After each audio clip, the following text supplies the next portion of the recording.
అనామిక వాళ్ళ అమ్మ వాళ్ళ ఇంటికి వెళ్తానని ధనలక్ష్మితో అడుగుతూ ఉంటుంది. వెళ్ళి వెంటనే వచ్చేస్తున్నా అత్తయ్య అని చెప్పేసి అంటూ ఉంటుంది. అలాగే అనామిక అని చెప్పేసి అంటూ ఉంటుంది. అలా అనామిక వాళ్ళ అమ్మ వాళ్ళ ఇంటికి వెళ్తున్న దారిలో కళ్యాణ్ అయితే చూస్తూ ఉంటుంది. కళ్యాణ్ అప్పుతో మాట్లాడడం చూసి చాలా చిరాగ్గా పడుతుంది. ఏంటి ఇతను మళ్ళీ అప్పును కలుస్తున్నాడు అని అయితే మనసులో బాధపడుతూ తిరిగి ఇంటికి వచ్చేస్తూ ఉంటుంది.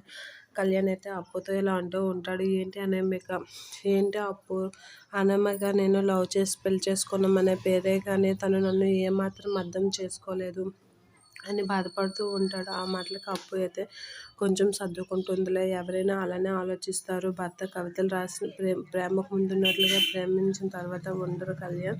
నువ్వు తనకు నచ్చినట్లుగా ఉద్యోగం చేస్తూ కవితలు రాయు అని అంటే నాకు మనసుకు నచ్చిందే చేస్తాను, ఎవరినో మెప్పించడానికి నేను చేయను అప్పు అని అయితే కళ్యాణ్ అంటూ ఉంటాడు. ఆ మాటలకి అలాగే ఉండు బాయ్ అని చెప్పి అంటూ ఉంటుంది. నువ్వేం చేస్తున్నావు అంటే పోలీస్ ట్రైనింగ్కి వెళ్తున్నాను అనేది అంటూ ఉంటాడు.